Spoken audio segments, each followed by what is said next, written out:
Hello once again, and welcome back to another episode of Movie Deputy Reviews, where I am bringing you the most in-depth interrogations of movies for their plot and their content.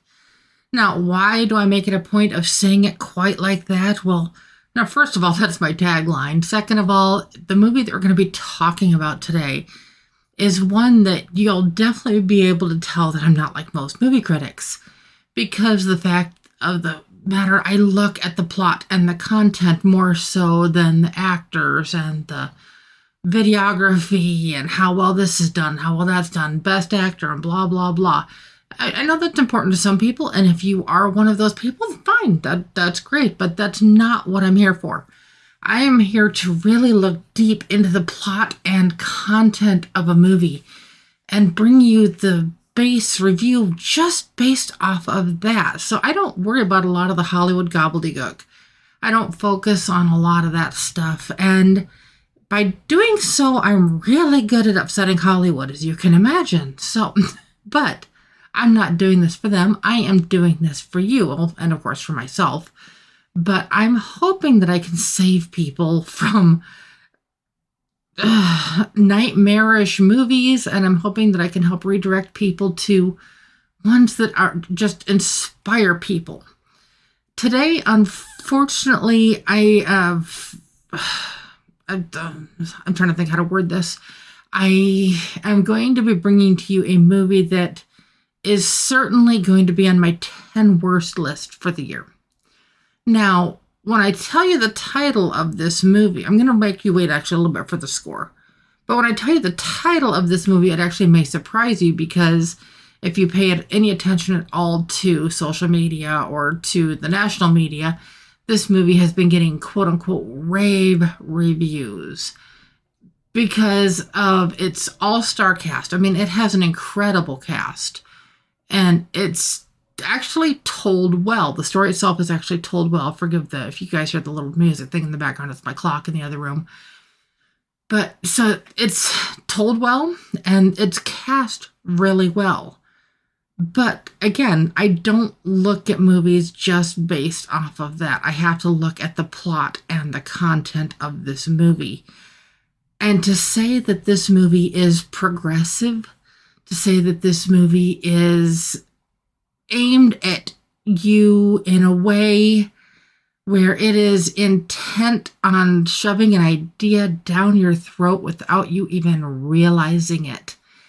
This movie has a very, very particular audience that it is aimed at, and unfortunately, you have to basically sit through the whole thing to realize what that audience is, and that's why I am here to help. The movie that we're going to be talking about today is Conclave. Now, as a lot of you know, I consider myself both a Christian and an agnostic. I know that's kind of a bit of a thing of... It's a bit of a contradiction of sorts. But I can firmly and very passionately say that Conclave is going to disrupt and upset. I mean, if you are devout in your belief system at any level, this movie is going to upset you. There is just no other way to put it, because if you don't know what a conclave is, a conclave happens when the Pope dies, when the current Pope dies, and then it becomes the things of like all of a certain level of Catholic is basically elders. They have to go to Vatican City, and then they all sequester themselves and they vote for a new pope.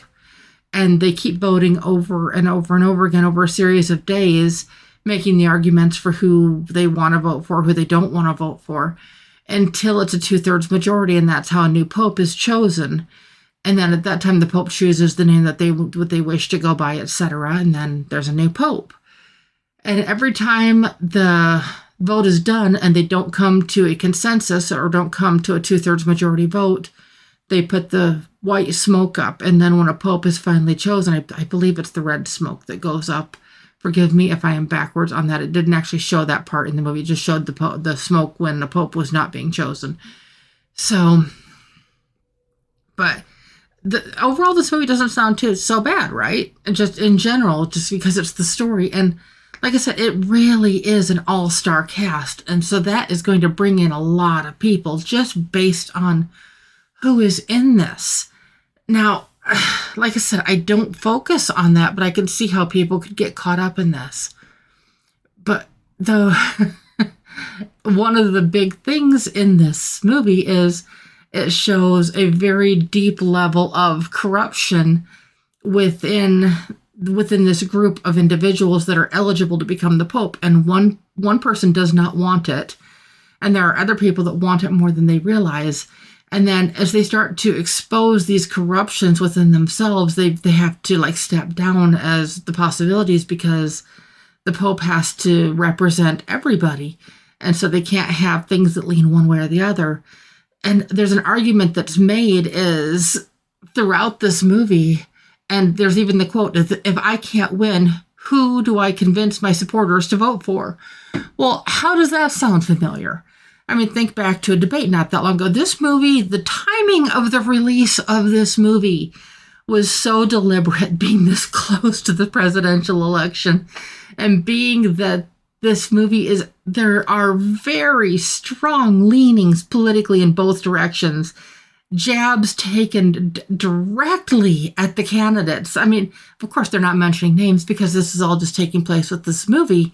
And of course, it's based on a book by Robert Harris. And if you're brand new to Movie Deputy Reviews, I never read the books. I only watch the movies. So that's all I can base this off of. But a movie that is released 13 days, or I guess tomorrow will be 12, or today's 12 days prior to the presidential election. And to have so many things in this that coincide so perfectly with what's going on with our presidential choices right now. Is just it's not a coincidence. There's no way it's a coincidence. It's a coincidence if you have like one or two things. It's not a coincidence when it's the entire story. And when a new pope is eventually chosen as this movie carries on and goes forward, okay, you know me, I won't spoil this. I will not spoil this for you and tell you which one of them gets chosen.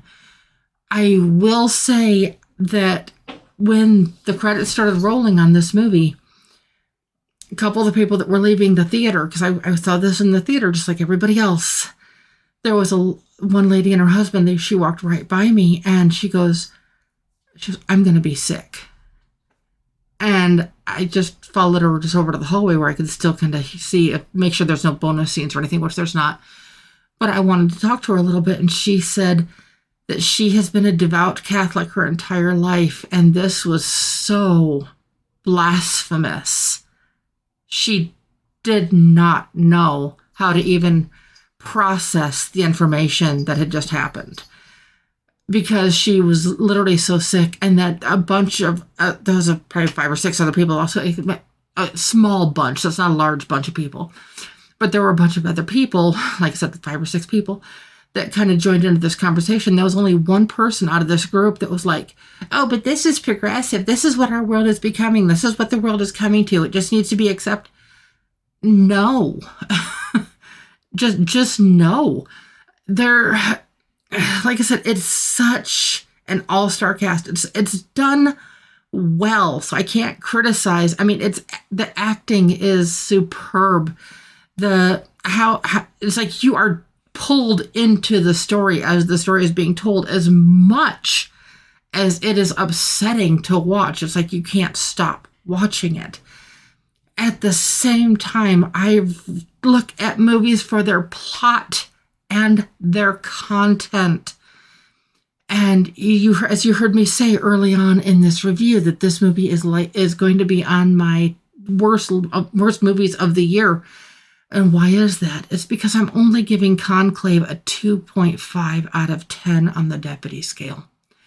And that is painful, confusing. Not that the movie itself is confusing. The ending is confusing of why they went this direction.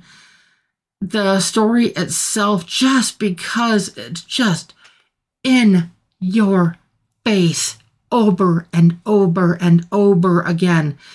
Now, mind you, it argues for both sides. And mind you, I keep bringing up the fact that it's arguing the stuff for this presidential election, but it does argue for both sides, but it also points out very certain things that try to turn you against one side and lean towards the other. And being that this is a Hollywood film, I will let you discern which direction that is leaning in. I won't, like I said, I won't spoil that for you, and I'm not going to spoil it by telling you the ending, but I will say, if you are devout in your faith, this movie, the ending of this movie will leave you just reeling, just absolutely reeling. I was just left aghast when that was revealed in this movie, and I was just literally in pure shock. And so if you have seen this already, I would love to know what your thoughts on this are. If you haven't seen this yet, I would love to know what your thoughts are. Like I said, I won't spoil this, but I will say just go prepared. Go prepared. If you've read the book and you know what to expect, great. You're probably going to love this. But like I said, I never read the books. I only see the movies. So if this review has helped you at all, which I sincerely hope it has, you know which buttons to push to always get the latest and greatest Movie Deputy content. And I hope that this helps at least somebody out there. There's, like I said, there's just some lines that you don't cross, and in the literal sense of the word. But as always, I will be back soon, and I'll talk to you later. Bye-bye.